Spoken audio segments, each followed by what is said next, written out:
Destaques do Paulista TMC de hoje, dia 5 de fevereiro de 2026, quinta-feira. Começamos então essa edição falando sobre segurança pública na cidade de São Paulo. O governador Tarcísio de Freitas anunciou mudanças na estratégia de segurança depois do desmonte da Cracolândia. Ele afirmou que policiais vão ser então deslocados para bairros mais afastados do centro, porque houve um aumento de roubos e furtos. O Estado, inclusive, vai até ajudar ali a cofinanciar o sistema de câmeras do Smart Sampa em parceria com a Prefeitura de São Paulo. A proposta do governo paulista é integrar ações estaduais e municipais de segurança. Segundo Tarcísio, a ampliação do policiamento não vai reduzir a presença no centro da capital. O foco é manter o controle da região central e conter a migração da criminalidade. 10 horas e 3 minutos, o governo de São Paulo lançou ontem um programa de 6 bilhões e 400 milhões de reais para habitação e desenvolvimento urbano. O pacote prevê 10 mil moradias pela CDHU e 23 mil unidades perto de estações ferroviárias. A iniciativa envolve 220 municípios e pode ter parcerias público-privadas. O projeto Novas Centralidades busca criar polos urbanos com moradia, serviços e transporte. A ideia é reduzir deslocamentos e estimular o desenvolvimento regional. Parte das obras ainda depende de definições sobre o modelo de execução. Assunto delicado agora, Fernanda. São Paulo confirmou a morte de um jovem de 26 anos em Mauá por suspeita de intoxicação por metanol. O estado soma então 52 casos confirmados e 12 mortes ligadas a bebidas adulteradas. A Polícia Civil investiga esse caso e a gente vai acompanhar aqui na TMC. Pois é. E as rodovias Anchieta e Imigrantes terão as praças de pedágio substituídas por pórticos de cobrança eletrônica a partir de 1º de julho. Pórticos, estruturas formadas por colunas verticais que sustentam uma viga ou arco horizontal. Com o sistema Free Flow, que elimina as praças de pedágios físicas e cancelas, permitindo o fluxo contínuo, a tarifa de R$ 19,35 por trecho passará a ser cobrada nos dois sentidos. Motoristas que não efetuarem o pagamento em até 30 dias estarão sujeitos a multa de R$ 195,05 na CNH.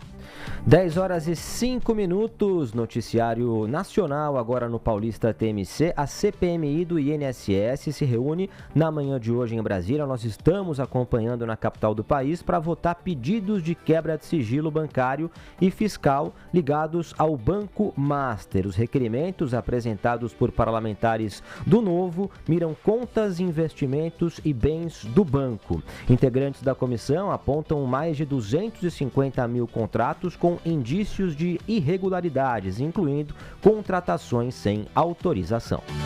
Enquanto isso, no Senado, uma investigação paralela sobre o Banco Master segue na Comissão de Assuntos Econômicos, o CAE, que criou um grupo de trabalho para acompanhar o caso.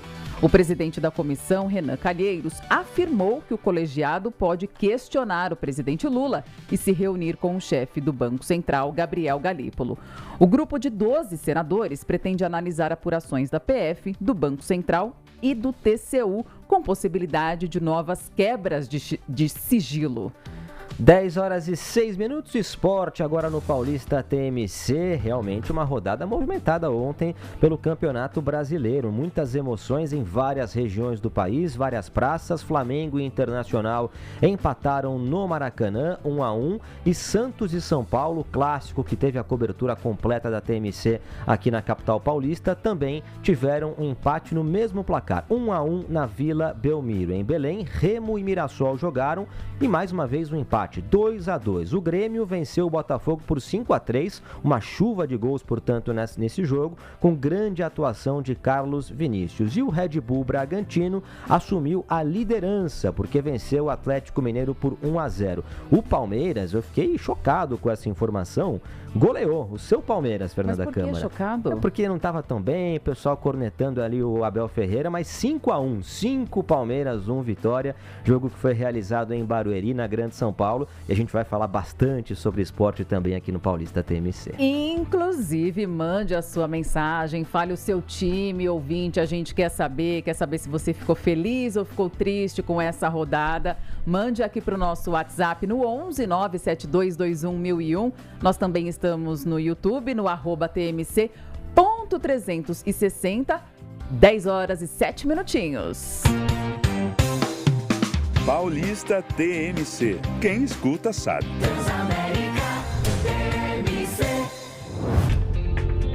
E essa musiquinha nos remete a... Previsão do tempo. Previsão do tempo. Vai chover ou não vai chover, Fernanda? E agora, Câmara? 10 horas e 8 minutos. Olha, a quinta-feira começou com chuva fraca a moderada no centro-oeste do estado. Ao longo do dia, um sistema de baixa pressão atmosférica deixa o tempo instável, especialmente na faixa leste. Chove a qualquer hora, com chuva que pode inclusive ser forte e persistente no litoral. Quem está aí de férias ou passeando, né, na praia aqui do ladinho, então pode pegar chuva. Na região metropolitana de São Paulo e no Vale do Paraíba também há condição para chuva forte, isolada, porém não deve durar muito tempo. E no interior do estado também tem gente que prefere o interior à praia. E no interior também há condição para pancadas de chuva isoladas, mas a chance aí de chuva forte, as chances de chuva forte ou temporais é menor, então, no interior. E aí a gente pode ver também como estão as temperaturas na sua região aqui em São Paulo, para a gente saber como estão aí, se elas estão variando como nos últimos dias de 20, 21 graus e 19 graus. Então vamos ver aqui qual região nós vamos falar de São Paulo. Alô, ouvinte, será que eu vou falar a sua região? Olha, em Tremembé, uma média aí de 23 graus está fazendo agora. No Butantã, 24 graus, aí cai um pouquinho aqui em Mauá e cai mais ainda na Capela do Socorro. Na Capela do Socorro, 19 graus e em Mauá, 22 graus. Mais ou menos essa média, então, aí no mapa de São Paulo. Mas também vamos falar de trânsito para a gente saber como é que vai estar a sua vida hoje aqui no estado de São Paulo, né, Tebas? Exatamente, Fernanda. Uma ocorrência um pouco mais séria aqui, inclusive uma das nossas ouvintes, a Márcia Cristina, que é do Tatuapé, mas está na Castelo Branco e está parada, viu? Há uma obra ali na chegada a São Paulo, ela está realmente nesse trânsito que é muito intenso, muito ruim nesse momento, exatamente para você que está na Castelo Branco, chegando à capital paulista pela marginal do Rio Tietê. Então, pista expressa, pista lateral, tá tudo travado no sentido Ayrton Senna por conta, eu repito, dessa obra que está sendo realizada exatamente na saída da Castelo Branco, entrada na marginal do Rio Tietê, pista central e também a pista expressa. Outras informações aqui, muitas mensagens chegando pra gente, Fernanda, olha só, no 11972211001, o Anderson Luiz da Costa, direto de Guarulhos, escreve ele aqui, tá chovendo por aqui, manda já o Anderson na nossa audiência, agora às 10 horas e 11 minutos da manhã. Patrícia Gomes na Lapa, dizendo que não está chovendo, mas está garoando na Lapa, zona oeste de São Paulo. A nossa audiência, portanto, participando muito. E uma outra mensagem aqui, que me chamou bastante a atenção, de um ouvinte, falando sobre a CPMI do INSS, né? Essa é uma história que a gente vai acompanhar com a equipe de Brasília ao longo de todo o dia, uma das principais notícias de hoje, né? O João Siqueira, de Osasco, dizendo: espero que a CPMI não acabe em pizza. Inclusive, né, a gente chama de CPMI porque ela é mista, ou seja, tem parlamentares das duas casas, da Câmara e também do Senado Federal, as duas casas legislativas, e é por isso que a gente chama de mista, CPMI mista, Comissão Parlamentar Mista de Inquérito, que nesse caso investiga as fraudes do INSS, quando aposentados, pensionistas foram aí descontados automaticamente e indevidamente também, Fernanda.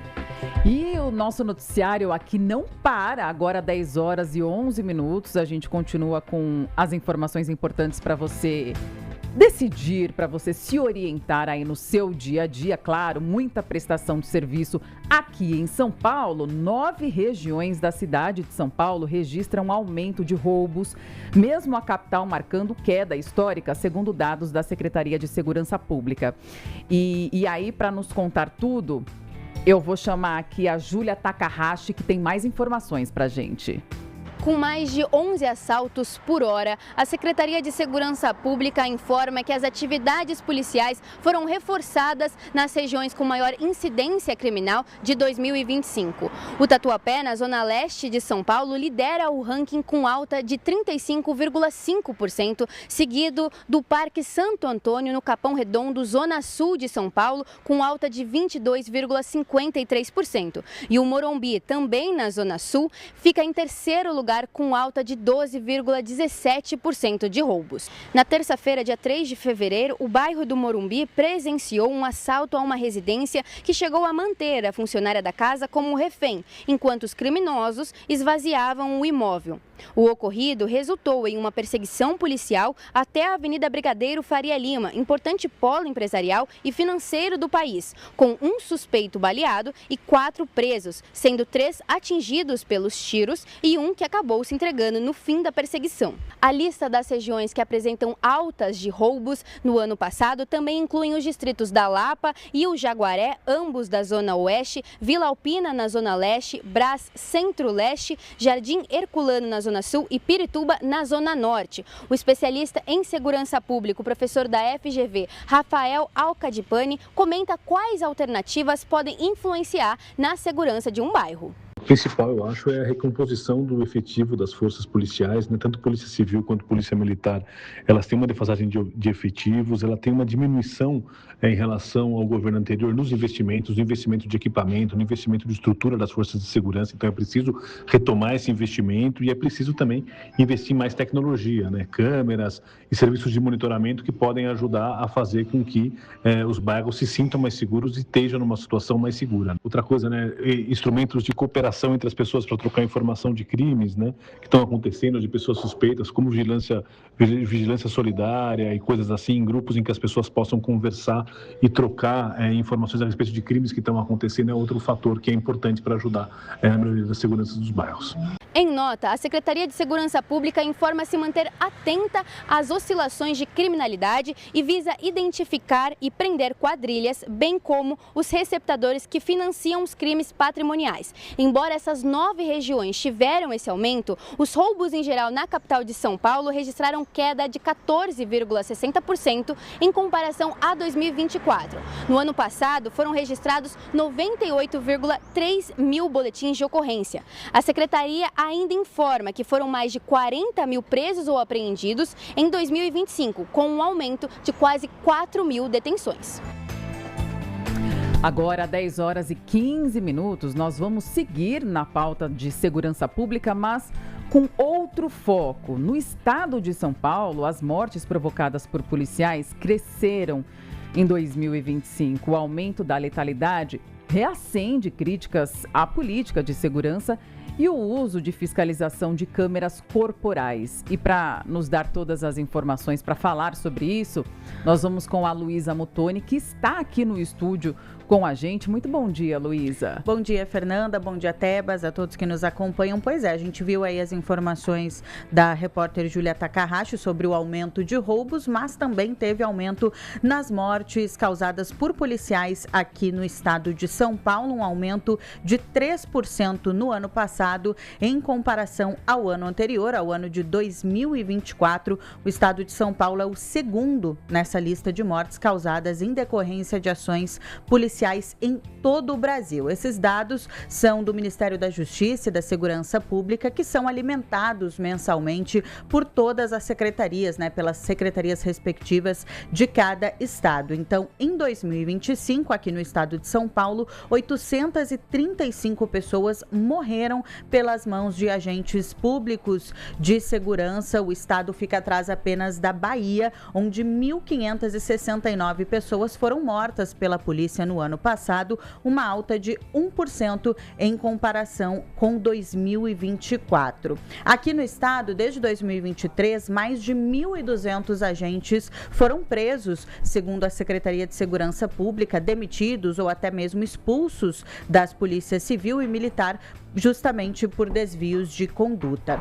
Nós pedimos uma nota, então, à Secretaria de Segurança Pública do Estado, que informou que todas as mortes por intervenção policial são rigorosamente investigadas e que os protocolos operacionais passam por revisões contínuas. A pasta também informou que o Estado tem investido em tecnologia, em capacitação profissional e que tem investido, inclusive, em armas menos letais ou em armas não letais. Então, mais de 3.500 armas não letais foram incorporadas ao arsenal das forças de segurança. É um assunto que merece muita atenção e é claro que a gente vai continuar acompanhando. Muito obrigada por todas as suas informações. Luísa Muttoni, agora 10h17, Tebas. 10h17, a gente vai a Brasília exatamente nesse momento, porque a CPMI do INSS, que investiga, portanto, as fraudes do INSS, aposentados, pensionistas, né, foram descontados automaticamente, um escândalo gigantesco que foi divulgado no ano passado. Essa CPMI investiga, portanto, esse caso e nesse momento o senador Sérgio Moro está falando, a gente vai acompanhar ao vivo. Bora! Sigilo bancário e fiscal de alguns personagens centrais e também convocá-los. E aqui me refiro especialmente ao filho do presidente Lula, o Lulinha, que a maioria governista nessa CPMI tem atuado para obstruir. E acho até engraçado aqui as falas que me precederam, que acabam ignorando esses fatos. Vamos deixar claro, está preso por decisão do ministro André Mendonça e também por requerimento dessa CPMI, o Alessandro Stefanuto, que recebia, suspeito de receber R$250 mil de mesada. E a maioria governista, quando ele esteve aqui, defendeu ele, tentou defendê-lo. E ele nomeado pelo Lula. E agora vem tentar aí com esse diversionismo em cima de Eli Cohen. Enfim, vamos falar dos fatos. Vamos ouvir aqui o atual presidente do INSS, que foi colocado, a meu ver, para arrumar a casa. E, no entanto, ele está tendo dificuldade vindo do próprio ministro da Previdência, que também ainda não foi trazido aqui a depor. Então, quero insistir, presidente, para que a gente possa, de fato, levar a limpo toda essa história e resguardar o direito dos aposentados e pensionistas que foram roubados, para que nós investiguemos todos, sem exceção, além daqueles que já foram aqui e, graças a Deus, tem alguns presos. Isso foi um avanço muito importante, mas não é suficiente para a gente dar a resposta que os aposentados e pensionistas merecem. E esse escândalo não vamos ocultar, né, ou disfarçar. Está no colo do PT, que nomeou todos esses suspeitos de terem recebido lá no INSS e no Ministério da Previdência. Muito obrigado, excelência. Deputado Kim Kataguiri. Presidente, primeiro parabenizá-lo pela condução da CPMI, desejar pronta recuperação, mas a gente não pode deixar de falar do maior absurdo que já aconteceu nessa CPMI, que é o ministro Dias Toffoli tirar, né, todos os dados em relação às quebras em relação ao Daniel Vorcaro e mandar para o gabinete do senador Davi Alcolumbre. O senador Davi Alcolumbre, ele é presidente do Congresso Nacional, ele não é a CPMI do INSS. Ele não possui poder de investigação, não possui o poder de guardar provas. Isso é o maior absurdo que eu já vi acontecer em uma comissão parlamentar de inquérito. Como é que o ministro, primeiro, o ministro Dias Toffoli julgar o caso do Banco Master é a mesma coisa que minha mãe me julgar. Então, assim, já é bizarro que o ministro não se declare suspeito, inclusive com o mal-estar que já existe dentro da própria Suprema Corte. Aí a gente consegue quebrar o sigilo do Vorcaro, que a gente deveria analisar aqui antes do seu depoimento. E o ministro Dias Toffoli manda para o presidente do Senado. O que o presidente do Senado tem a ver com isso? Vorcaro roubou aposentado. São dois escândalos diferentes. Primeiro, o rombo que o Vorcaro causou na FGC. E o outro, o roubo que o Vorcaro promoveu nos aposentados e que essa CPMI tem o poder de investigar. Então, assim, eu acho que é uma decisão absolutamente absurda, que deveria ser motivo de revolta por parte de todos os deputados. 10h21, a gente ouvindo aí, né, essa CPMI, eles querendo saber sobre contas, investimentos, bens, direitos, né, mantidos em instituições financeiras pelo Banco Master, Tebas. Exatamente, a gente ouviu primeiro o senador Sérgio Moro, depois o deputado federal Kim Kataguiri. É bom pontuar aqui que na fala do Sérgio Moro, né, ele apontou que é a favor do requerimento de quebra de sigilo bancário e fiscal de Fábio Luiz Lula da Silva, o Lulinha, né, filho do presidente Lula. A CPMI, portanto, que está investigando aí as fraudes, né, contra aposentados e pensionistas, descontos automáticos, inclusive a expectativa sobre o depoimento do Gilberto Valer Júnior, que é o atual presidente exatamente do INSS. Ano passado, Fernando, eu acompanhei em Brasília muitas audiências e sessões dessa CPMI. Então, muitas horas e horas, certamente esse assunto, essa audiência, enfim, essa sessão vai durar muito tempo e a gente vai acompanhar com a nossa reportagem em Brasília.